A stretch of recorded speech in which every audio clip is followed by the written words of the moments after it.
É uma grande alegria tê-los conosco nessa manhã de celebração ao nosso Deus. Eu continuo sendo o Gilberto e é um prazer muito grande tê-los nessa reunião. E se você chegou, você está nos visitando, talvez não saiba, nós temos um ministério chamado Geração Futuro, que cuida das nossas crianças, que cuida das suas crianças. Então, se você está aí com as suas crianças, saiba que temos aí 130 voluntários, que todas as nossas reuniões estão fazendo o possível para que o seu filho, a sua criança, tenha um ambiente propício para ela. Um culto onde eu vou começar a falar agora e vou ficar aí quase uma hora falando, ele é chato para as crianças, se não for chato para você também. Mas a grande verdade é que as crianças não vão entender nada, então elas vão roubar de você a sua atenção, vão prejudicar, e talvez não só a você, também as pessoas que vieram para ouvir a palavra de Deus. Então nós dizemos a você, leve o seu filho, leve a sua criança ao Geração Futuro, e todos nós teremos uma reunião bem mais tranquila. Gente, hoje eu gostaria de falar com vocês de uma das parábolas mais bonitas que Jesus nos ensinou. Uma das histórias mais belas que ele usou para ilustrar a realidade de um Deus que quer se relacionar conosco.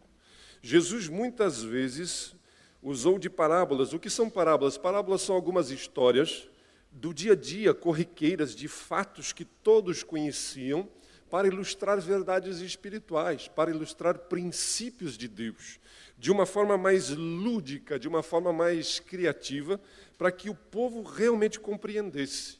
Por isso, hoje eu gostaria de ler com vocês no Evangelho de Lucas, capítulo 15, a partir do verso 11, nós vamos ler a parábola que nós conhecemos como a parábola do filho pródigo. É uma das histórias mais conhecidas e mais belas do Novo Testamento. Nos diz assim, Lucas, capítulo 15, a partir do verso 11. Jesus continuou, um homem tinha 2 filhos. O mais novo disse ao seu pai, pai, eu quero a parte da minha herança. E assim, ele repartiu sua propriedade entre eles. E não muito tempo depois, o filho mais novo reuniu tudo o que tinha e foi para uma região distante. E lá desperdiçou seus bens, vivendo irresponsavelmente. E depois de ter gasto tudo, houve uma grande fome em toda aquela região, e ele começou a passar necessidade. Por isso foi empregar-se com um dos cidadãos daquela região, que o mandou para o seu campo a fim de cuidar de porcos. Ele desejava encher o estômago com as vagens de alfarrobeira que os porcos comiam, mas ninguém lhe dava nada. Caindo em si, ele disse, quantos empregados do meu pai têm comida de sobra, e eu aqui morrendo de fome? Eu me porei a caminho e voltarei para meu pai, e lhe direi, pai, pequei contra o céu e contra ti. Não sou mais digno de ser chamado teu filho. Trata-me como um dos teus empregados. A seguir, ele levantou-se e foi para o seu pai. Estando ainda longe, seu pai o viu e, cheio de compaixão, correu para seu filho e o abraçou e o beijou. O filho lhe disse, pai, pequei contra o céu e contra ti. Não sou mais digno de ser chamado teu filho. Mas o pai disse aos seus servos, depressa, tragam a melhor roupa e vistam nele. Coloquem um anel em seu dedo e calçados em seus pés. Tragam um novilho gordo e matem-no.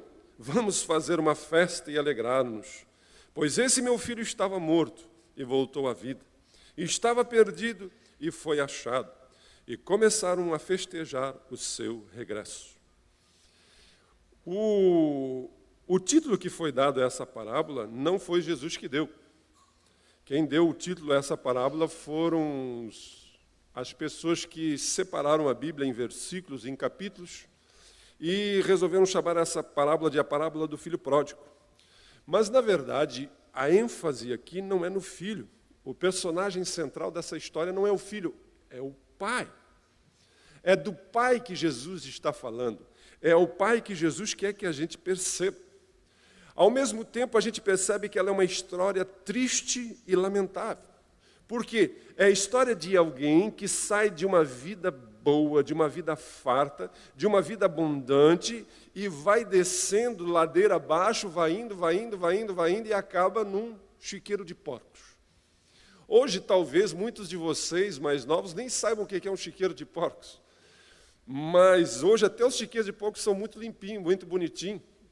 Há uns anos atrás, o meu irmão comprou um sítio e lá o cabra que vendeu o sítio para ele tinha matrizes e criava porcos de raça. E digo para vocês, é que nem aqueles chiqueiros da Expo Inter, tudo limpinho, com água encanada, a sujeira cai num ralo, vai embora. Antigamente a coisa era diferente. Chiqueiro de porco era um verdadeiro chiqueiro de porco. Mas o que o texto está querendo dizer é que alguém saiu de uma vida boa e foi brigar com a comida que o porco comia. O que Deus está querendo mostrar para mim e a você é uma história não apenas desse jovem, mas a história de cada um de nós. A história de cada um de nós, porque a palavra pródigo, filho pródigo, ela significa dissipador, alguém que dissipa, alguém que gasta, alguém que dilapida, alguém que simplesmente desperdiça, alguém que esbanja, alguém que gasta muito.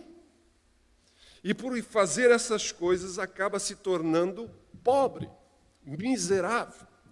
Você vai dizer, mas eu não tenho grana para fazer uma coisa dessa. Mas não apenas de grana. Gente, ainda essa semana eu conversando com o David, nós às vezes somos procurados por pessoas que vêm aos nossos cultos, pessoas que nos procuram e você senta e quando você começa a ouvir a história daquelas pessoas, você percebe que de uma forma ou de outra, elas estão pobres em algumas realidades da sua vida. Pessoas que viveram a sua vida dissipando-a. Não existe mais graça, brilho, paixão. São pessoas fechadas, amargas, sobrecarregadas de estresse, de problemas, porque dissiparam a sua vida. Olham hoje e digam assim, poxa vida, não tenho nada, cheguei nesse ponto da minha vida e não tenho nada. Pessoas que estão dissipando a sua inteligência, os seus recursos, as suas habilidades, os seus talentos em coisas que não trazem rendimento, em futilidades, em banalidades, em coisas que não agradam. Por isso esse texto está falando de mim. Esse texto está falando de você, esse texto está falando de nós, essa é a nossa história. É a história de um homem e de uma mulher que decide caminhar sem Deus. A história de um homem e de uma mulher que decidem caminhar sem se comprometer com Deus, sem se comprometer com o Pai. E por não se comprometer, não se posicionar, acabam perdendo a sua vida. Acabam perdendo a sua inteligência, os seus dons, as suas habilidades e, fundamentalmente, o sentido da sua existência. O propósito da sua existência. Por isso, nessa manhã, eu gostaria de, juntamente com vocês, aprendermos algumas coisas com esse filho e com esse pai. Primeira coisa que a gente percebe é que Deus é um pai que respeita as nossas decisões. Deus é um pai que respeita as nossas decisões. Quantas vezes, muitas pessoas, depois que tomaram atitudes erradas, depois que fizeram escolhas erradas, culpam a Deus. É tão comum isso. Pessoas fazerem as suas escolhas, as suas opções, e em determinado momento dizer assim, por que Deus permitiu isso? Por que Deus deixou que isso acontecesse comigo? Deus é um Deus que respeita as nossas decisões. Deus é um Deus que respeita as suas decisões. Esse pai sabia o que ia acontecer com seu filho. Esse pai olhou aquele menino cheio de si, na sua arrogância da juventude, na sua pretensão de saber de todas as coisas, e diz, pai, eu quero o que é meu, eu quero o meu dinheiro, eu quero a minha parte. O pai podia dar-lhe um tarefe do lado do pé do ouvido dele, e dizer assim, vai tomar o teu rumo, guri, que eu nem morri ainda, e tu já está querendo a herança. Aquele pai sabia que aquele menino ia se dar mal. sabia que ele ia quebrar a sua cara, mas pegou metade da sua fortuna, metade de tudo que granjeou, de tudo que alcançou até aquele ponto da vida e colocou na mão de um guri desse. O pai sabia que isso não ia terminar bem. O pai sabia o que ia dar, mas ele deixou ir. Será que eu e você entendemos isso? Será que eu e você de verdade compreendemos isso? Por que será que esse pai não prendeu o filho? Por que esse pai não fez de tudo? Jesus está nos ensinando como Deus se relaciona comigo e com você. Deus respeita as nossas decisões. Se você decidir viver a sua vida de uma forma que não considere Deus, que não leve em conta os princípios e os valores de Deus, Deus vai dizer, tudo bem. Essa é a grande questão. Alguém uma vez me perguntou por que o mal existe, por que Deus permitiu que o diabo fizesse isso, que as coisas acontecem, por que existe tanta maldade no mundo, por que existe tantas coisas ruins no mundo, aonde está Deus?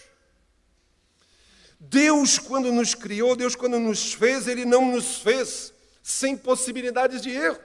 Se Deus nos fizesse sem possibilidade de erro, simplesmente nós não teríamos nenhuma moralidade nos nossos atos. Se você e eu fôssemos autônomos, uns robôs, algo pré-estabelecido, uma marionete que só fizéssemos o que Deus quisesse, não haveria em nós nenhuma decência de amor e de moralidade.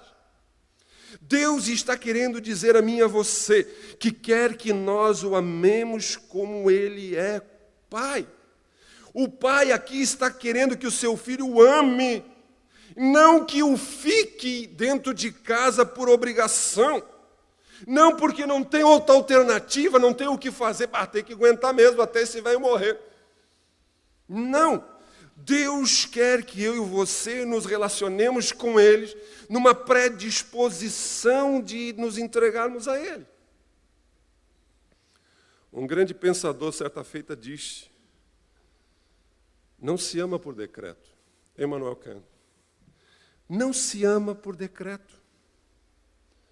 O amor não se impõe. Eu não posso obrigar você a me amar. Você não pode me obrigar a te amar. O amor, ele não é imposto, pelo contrário, ele é conquistado, ele se estabelece. Um ditador pode ser temido, mas um ditador nunca vai ser amado. Dificilmente será amado um ditador quando impõe o medo, quando obriga as pessoas. Por isso, em outras palavras, Deus está dizendo a mim e a você que nós somos responsáveis pelas nossas escolhas. Nós somos responsáveis pela nossa vida. Nós somos responsáveis pelos nossos atos. Não adianta você querer culpar a data que você nasceu, os astros, o número das letras do seu nome. Não adianta você procurar encontrar na espiritualidade mística alguma razão. Eu sou de touro, eu sou de gêmeos, eu sou não sei do que, o meu mapa astral e lá sei eu o quê. Nós somos as nossas decisões. Nós somos a soma das nossas escolhas. Nós fazemos a nossa vida e Deus respeita isso. Gente, isso é tão interessante que eu digo para vocês assim.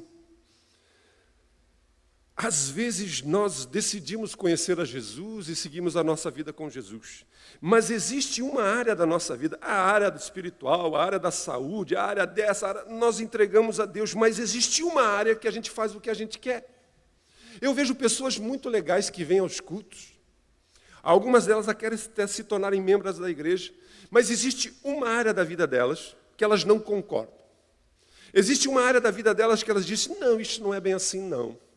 Eu não concordo muito com isso, não.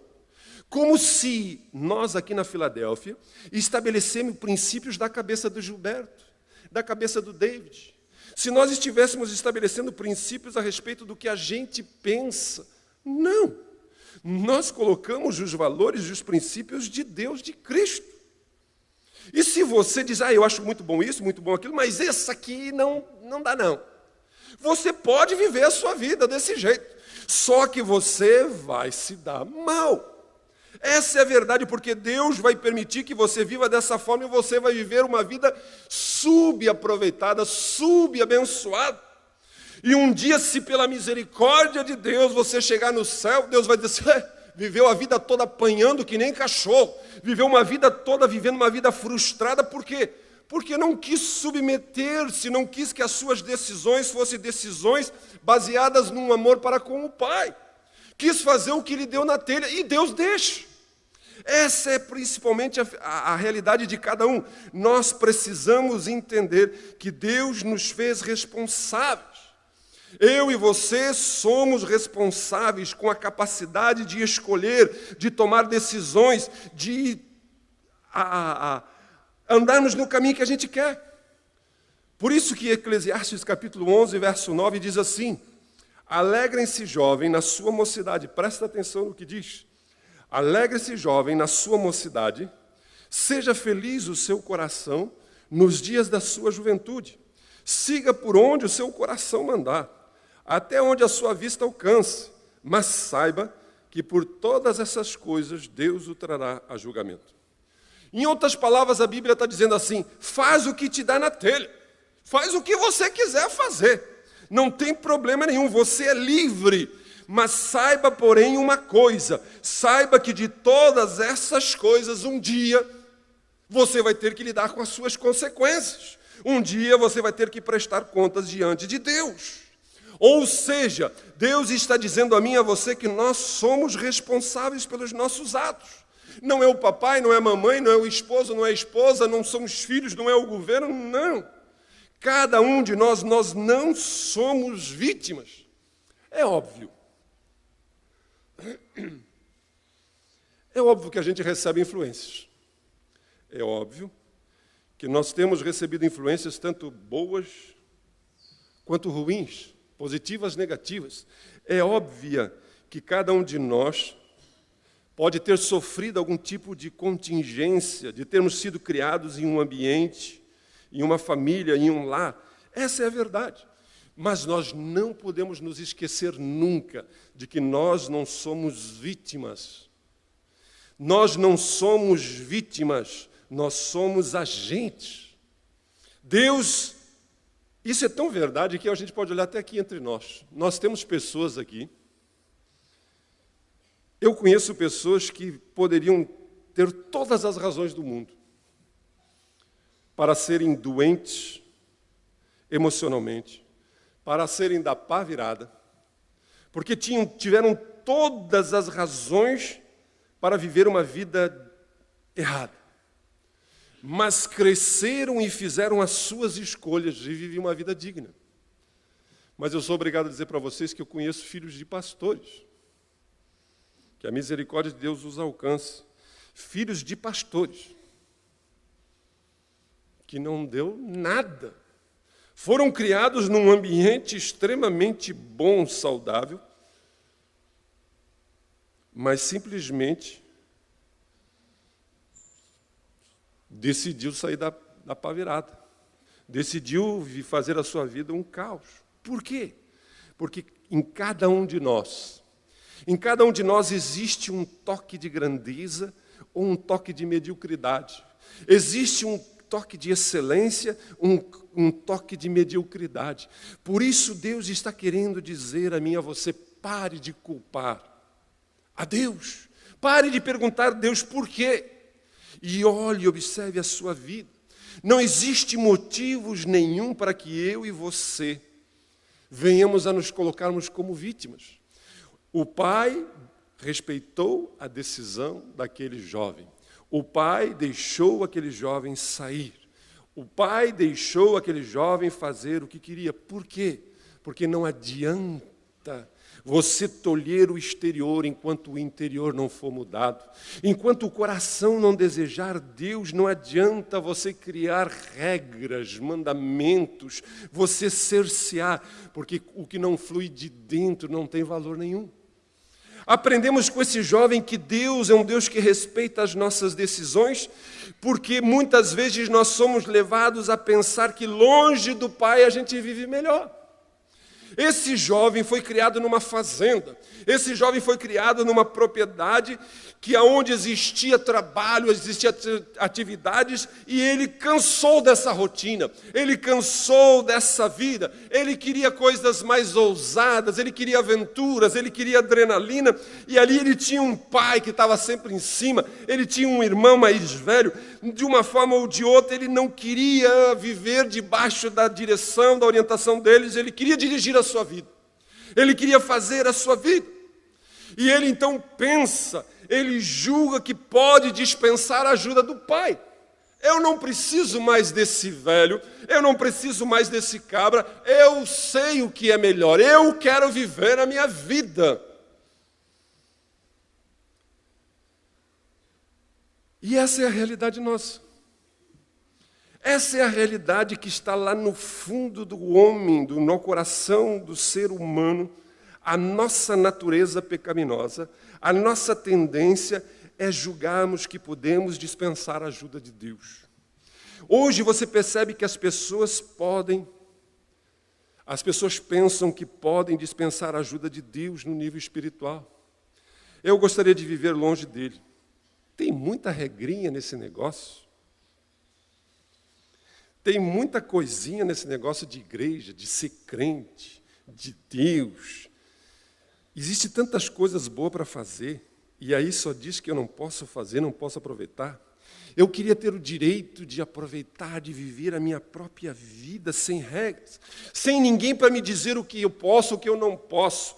Eu quero viver aquilo que eu quero, aquilo que me dá na telha, aquilo que me dá na cabeça, aquilo que eu sinto, eu quero, não quero que ninguém se meta na minha vida. Esse é o princípio, essa é a filosofia da pós-modernidade, que já existia lá naquela época. Cada um cuida da sua vida e não se meta na minha. Eu não quero viver, eu não quero estar num relacionamento que eu tenha que dar satisfação. Gente, aqui na Filadélfia, ainda semana retrasada, começamos a classe de membresia, e eu sempre digo, se você quer vir para uma igreja onde você não precisa dar satisfação para ninguém, não venha para Filadélfia. Mas é impressionante, as pessoas aceitam isso, assinam uma declaração de membresia, um compromisso de vida, mas passam às vezes 1 mês, 2 meses, 3 meses, daqui a pouco elas estão dizendo assim, eu não quero saber desse negócio, porque simplesmente não querem dar satisfação, querem viver a sua vida do jeito que eles gostam, para não dizer do jeito que o bicho gosta. Mas a grande verdade é que assim como esse jovem, que tinha um pai sobre si, que tinha uma vida onde existiam regras, normas, tinha um trabalho rotineiro, havia uma vida doméstica, mas ali existia pão, ali existia segurança, ali havia estabilidade. Mas ele se sentiu atraído, ele se sentiu envolvido por valores, por coisas que eles achavam que era melhor, superiores àquilo que ele tinha em casa. E ele só foi descobrir que aquilo não era bom quando ele estava longe. E eu digo para vocês, com toda a experiência que tem, que longe de Deus você nunca vai viver uma vida plena.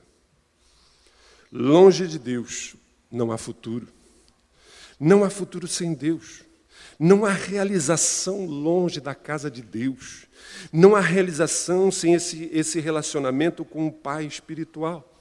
Por mais que você pense que a coisa é ruim, é chata, isso, aquilo, outro, você um dia vai perceber que os valores que você achava que eram melhores, que eram superiores, não trouxeram realização na sua vida.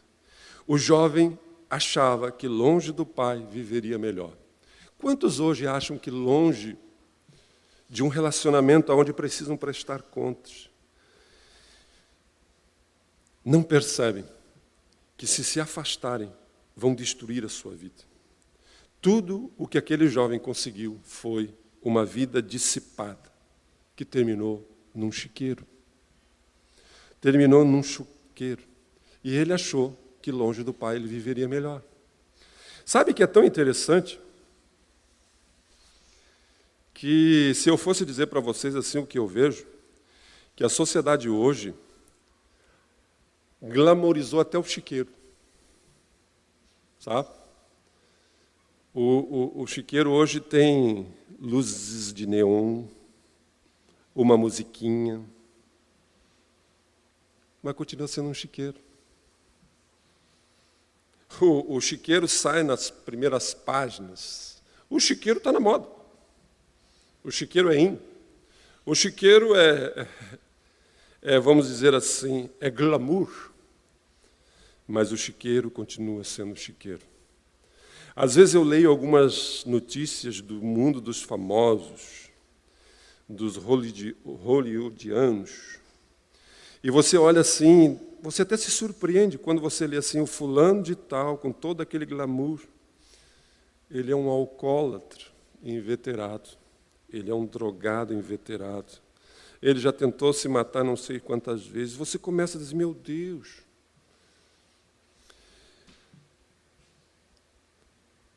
Sempre que eu e você achamos que longe do Pai viveremos melhor, estamos nos enganando, estamos nos iludindo, e não há futuro longe de Deus. Esse jovem pensou a sua vida apenas no momento.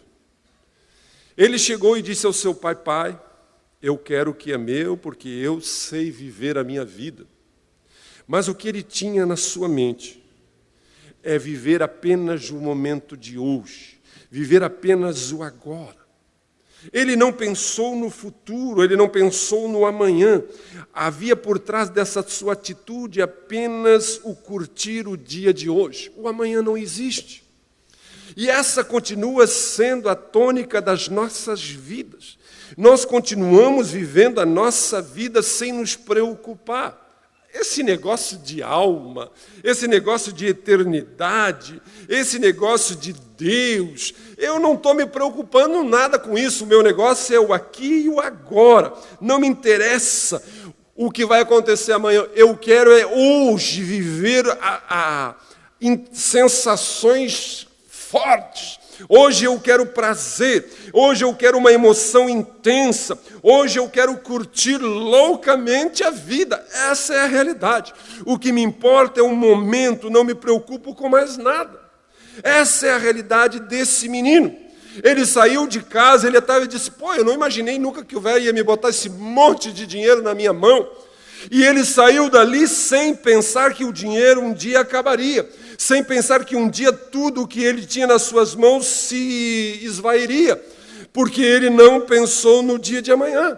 Quantas pessoas hoje estão vivendo a sua vida à margem de pensar que existe uma realidade espiritual? Mas isso eu vou pensar quando eu ficar mais velho. Isso eu vou pensar mais para frente, quando eu estiver com o pé quase na cova, depois que eu tiver aproveitado a minha vida.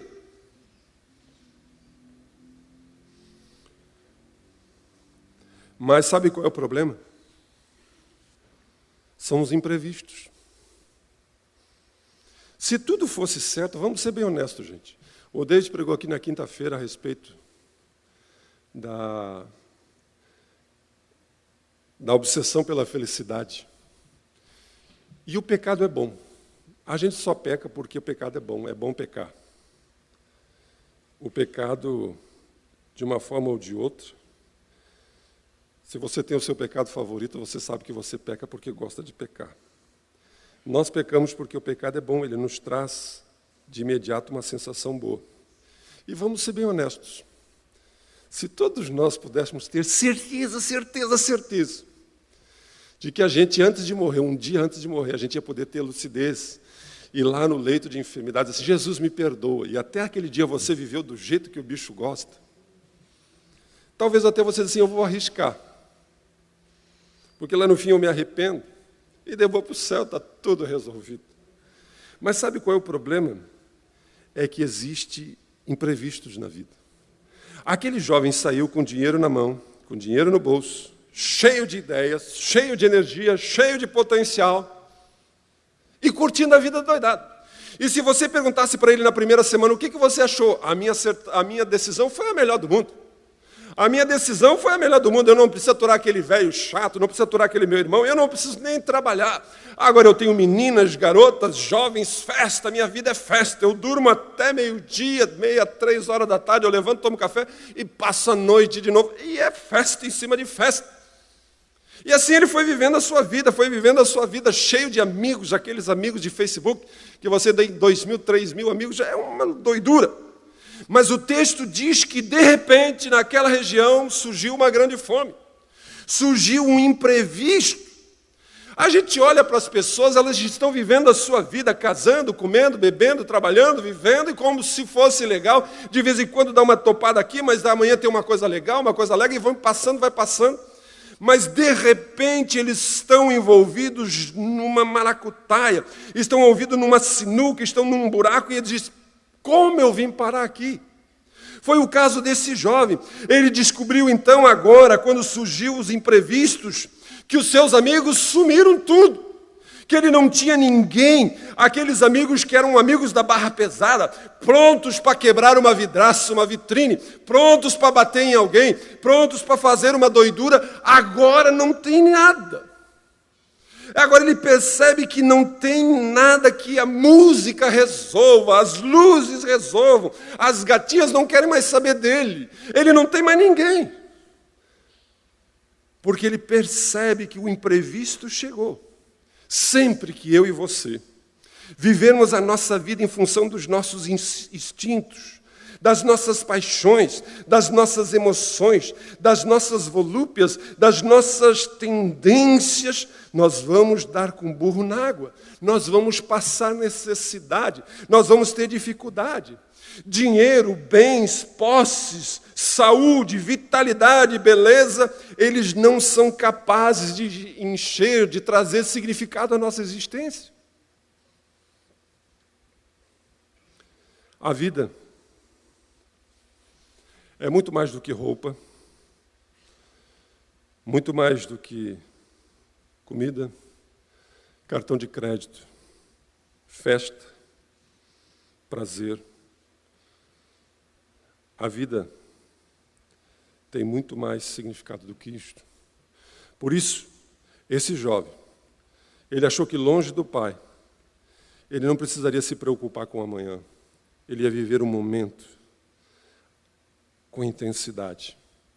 Sempre que eu e você vivemos sem pensar no amanhã, sempre que eu e você vivemos sem pensar que nós temos uma alma na eternidade, que um dia todos nós temos que comparecer diante de Deus, nós estamos sendo insensatos, estamos sendo tolos, estamos sendo estúpidos. Foi o que aconteceu com esse jovem. E o mais interessante é que quando a crise surgiu, ele, em vez de buscar, repensar, ele buscou estranhos. Na sua aflição, ele buscou estranhos e não o seu pai. A crise chegou e ele, diz o texto, foi se empregar com algumas pessoas daquela região. Isso é tão interessante.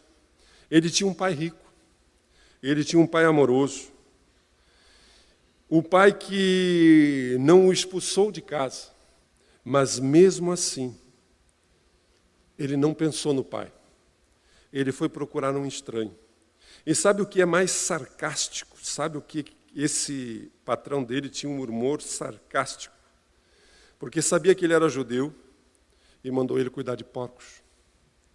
Sabia que ele era judeu e mandou ele lidar, brigar com a lavagem, com as comidas dos porcos. Quantas pessoas hoje estão tendo a mesma insensatez? Em vez de voltarem-se para Deus, em vez de baterem na porta de Deus, batem na porta de estranhos. Quantos estão querendo resolver a sua vida? Quantos estão querendo consertar as coisas da sua vida, mas não se voltam para Deus?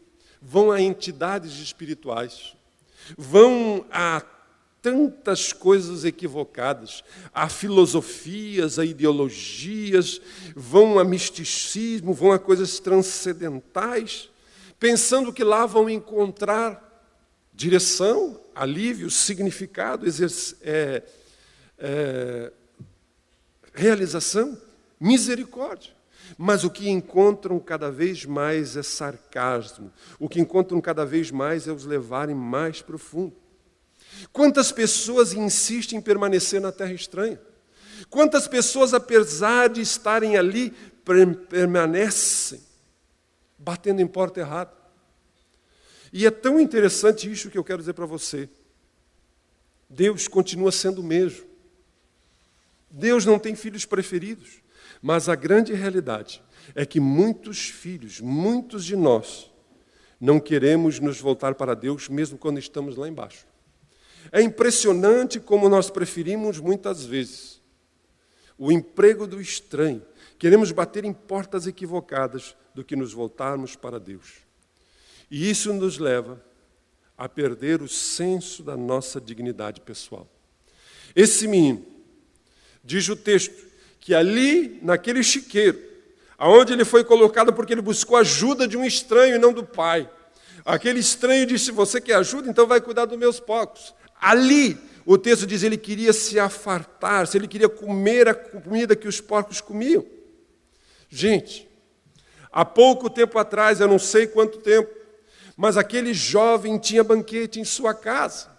Aquele jovem tinha comida farta. Aquele jovem era filho de um homem muito bem. Mas agora ali estava ele desejando o seu desejo. Aquilo que ele queria era comer a comida dos porcos. Há pouco tempo atrás, quem era servido por empregados, por mordomos, agora disputa comida com porcos. Perdeu a sua dignidade. Que humilhação, que perda de noção de valor, que perda de identidade, que perda de sentido da sua razão de ser, da sua personalidade. E quantos hoje estão vivendo dessa mesma forma? Vivendo de migalhas, vivendo de resto. Quantas pessoas se submetendo a tantas e tantas coisas, a tantas e tantas pessoas e vivendo uma vida totalmente sem dignidade.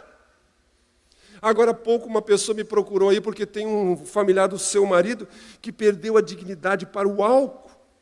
Estão vivendo escravizados pelo vício do álcool, vivendo totalmente dominado pelo álcool, vivendo totalmente miseravelmente pelo álcool. E quantos estão vivendo assim pelas drogas, pelo fumo, pelas drogas psicotrópicas? Quantos estão vivendo assim na dependência de um homem, de uma mulher? Quantas pessoas estão se submetendo às coisas mais absurdas porque tem um companheiro, uma companheira dominadora? Quantos estão se submetendo às coisas mais indignas, humilhantes? Porque perderam a sua dignidade, o seu valor. São aquelas pessoas que não conseguem se livrar do seu mau gênio. Aquelas pessoas que não conseguem se livrar de algo que o escraviza, de algo que o destrói, de algo que o machuca, que arruína a sua própria vida. Há algo que cada vez mais o vai colocando para baixo. Ali estava aquele jovem, disputando a tapa a comida de porcos. Onde está o homem criado à imagem e semelhança de Deus, muitas vezes, vivendo longe da dignidade que Deus lhe deu? Será que a sua vida reflete a dignidade que Deus tem lhe dado? Será que nós estamos vivendo aquilo que Deus quer? Mas o texto nos diz que houve um momento de lucidez. Houve um momento de lucidez e aquele jovem reordena a sua vida. Ele para, ele pensa, ele cai em si e diz, epa, existem algumas coisas aqui que eu não percebi. E ele começa a reordenar os seus pensamentos. Primeira coisa que ele reconhece é que ele errou. Foi o que falei dia desses. A primeira coisa que ele fez foi reconhecer, eu errei, eu pequei. Ele reconhece que errou. Segunda coisa, ele reconhece que longe do Pai a sua vida nunca vai ter sentido. Não apenas ele reconhece que errou, mas ele reconhece que ele precisa voltar para perto do Pai. Ele agora reconhece que ele está perdendo a sua vida, que ele não tem o tempo todo para ficar lá no meio dos porcos pensando, um dia eu volto para o pai. Eu errei, reconheço que errei, mas um dia eu volto para o pai. Mas o tempo... Não, ele reconhece que ele está perdendo a sua vida, que o tempo está passando, que ainda dá para aproveitar. E a quarta coisa que ele percebe é que ele diz, eu vou voltar. Por que ele volta? Porque no fundo, ele tinha consciência de que o pai podia aceitá-lo de volta.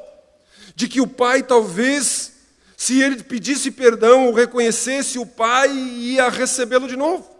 E é o que ele faz. Observem como mudou a figura. Observem como mudou as suas palavras.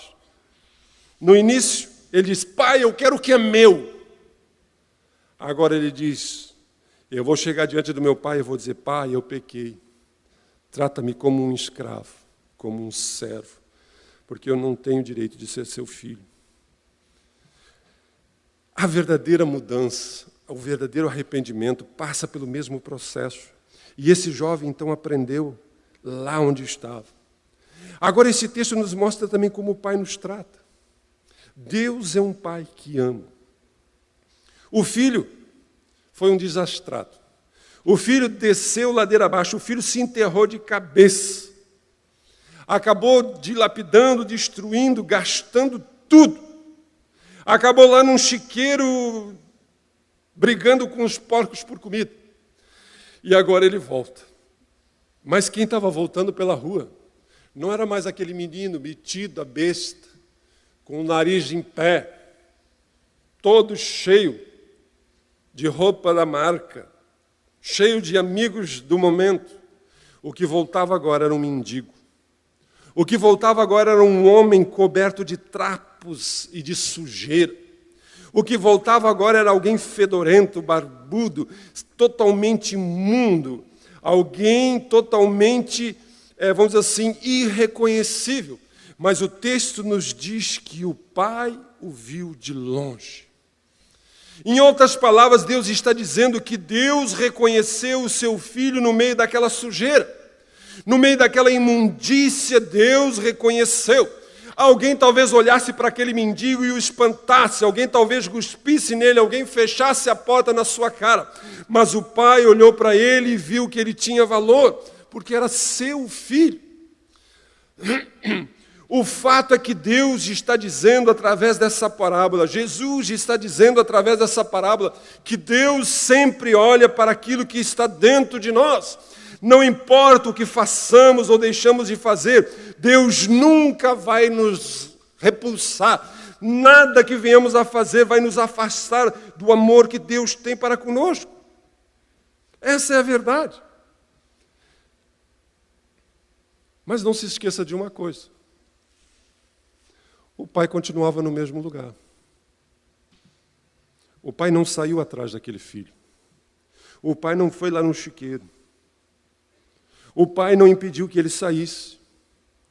O pai continuou no mesmo lugar.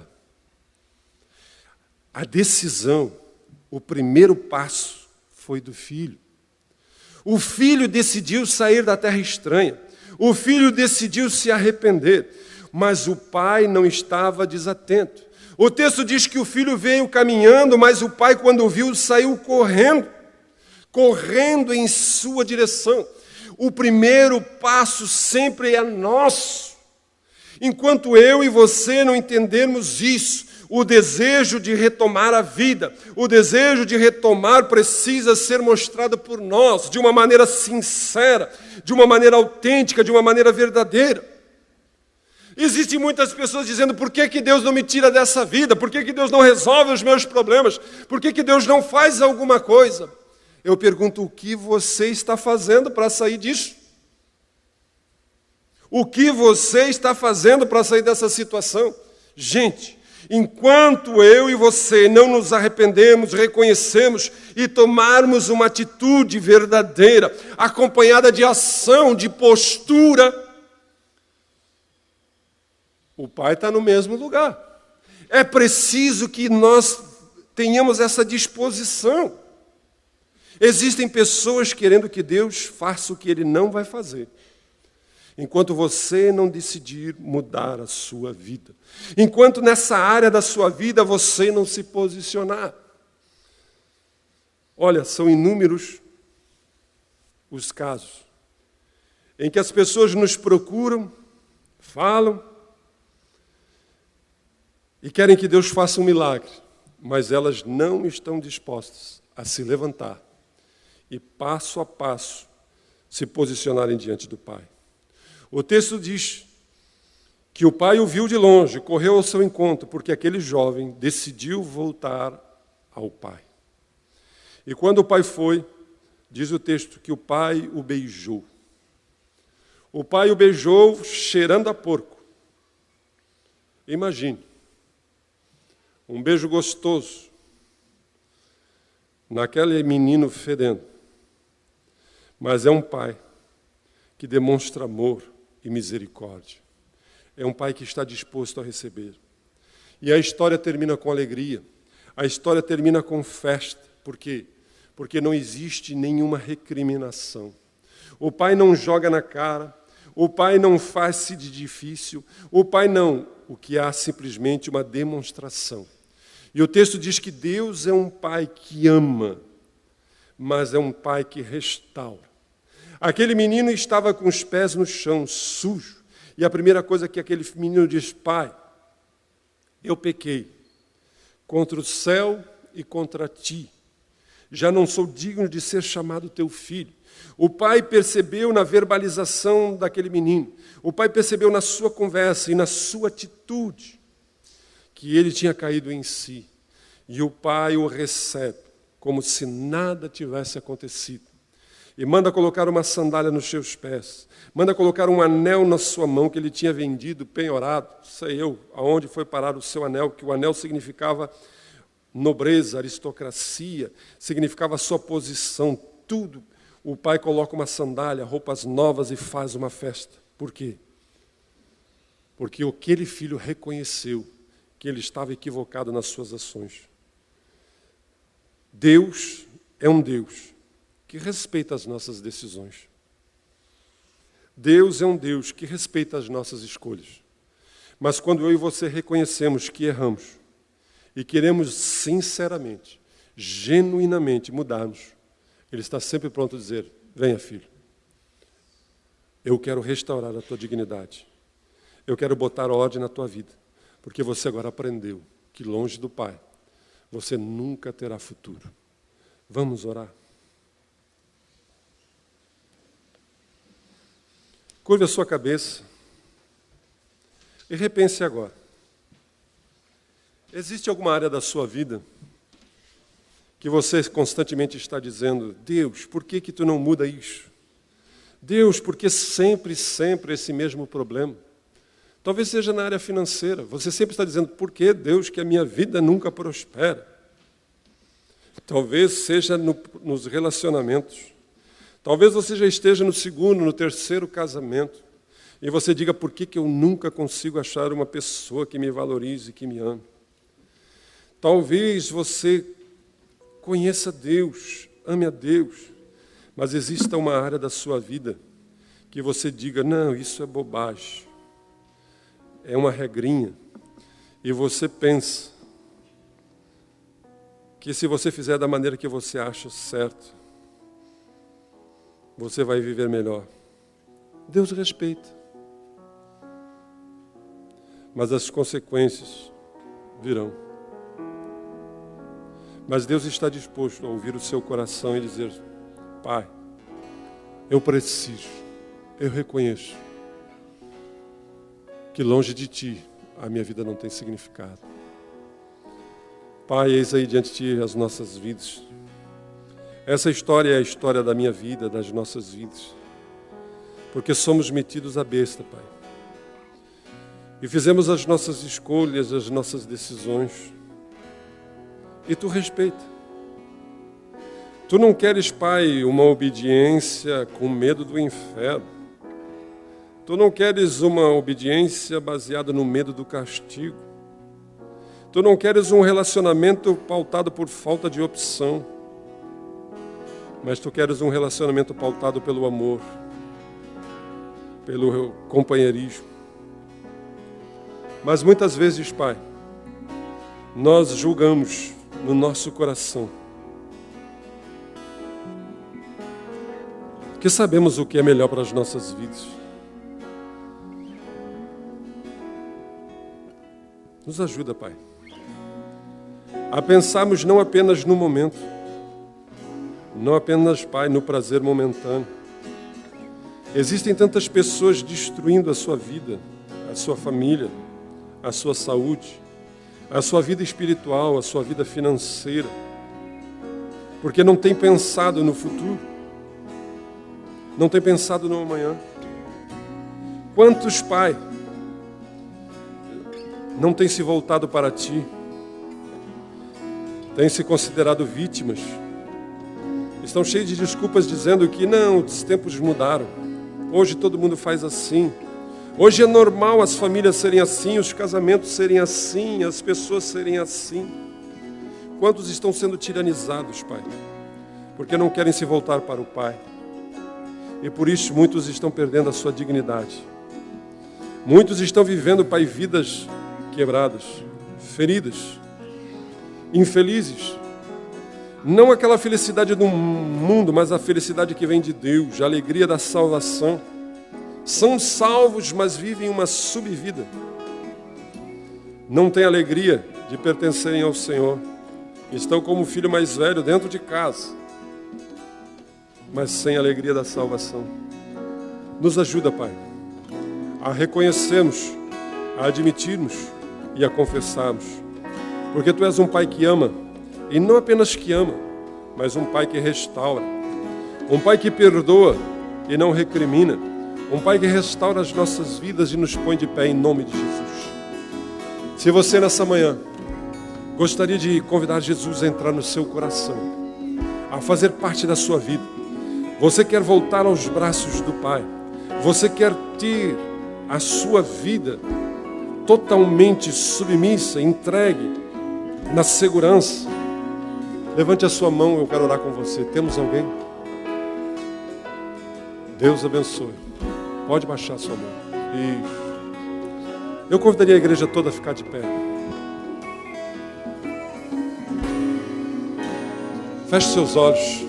Coloque a sua mão sobre o seu peito. Quais são as escolhas que você tem feito? Por que você talvez tenha dito onde Deus está nesse negócio? Por que Deus permite isso? Saiba que Deus é um Deus que ama, mas Ele respeita as suas decisões.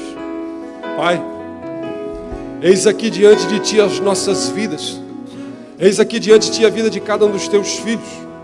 E eu Te peço agora em nome de Jesus, que o Espírito Santo de Deus esclareça de uma maneira bem clara, de uma maneira bem profunda no coração de cada filho Teu, para que não venhamos a viver uma vida aquém daquilo que Tu queres. Deus, recebe agora, faz com que cada decisão, cada postura seja acompanhada, Senhor Jesus, de uma atitude, de uma disposição de voltar aos pais, de estar com o Pai, porque só teremos vida, só teremos futuro junto ao Pai. Abençoa, recebe, cura, transforma, em nome de Jesus, para que em tudo Teu nome seja glorificado e que possamos viver uma vida plena, abundante, uma alegria que excede toda e qualquer compreensão, no nome de Jesus, o nosso Deus. Se você ainda não retirou junto a esse pessoal do colete laranja uma literatura e um CD para que você leve para casa e saiba mais a respeito desse Jesus, procure-os na saída. Mas saiba que Deus é um Deus que respeita as nossas decisões, mas Ele também é um Deus que nos recebe quando decidimos voltar, nos acolhe, nos perdoa e nos restaura, sem nenhuma recriminação. Pai, muito obrigado por esse momento, que possamos voltar aos nossos lares agora na certeza de que fizemos a melhor escolha. A melhor escolha é viver junto ao Pai. A melhor escolha é estar ao lado do Pai, na casa do Pai, porque ali existe segurança, ali existe abundância, ali existe, Senhor, a presença do Pai. E quando estamos no Pai, tudo vai muito bem. Abençoa, dai-nos uma semana abençoada. É o que te pedimos em nome de Jesus. Deus abençoe. Até a noite.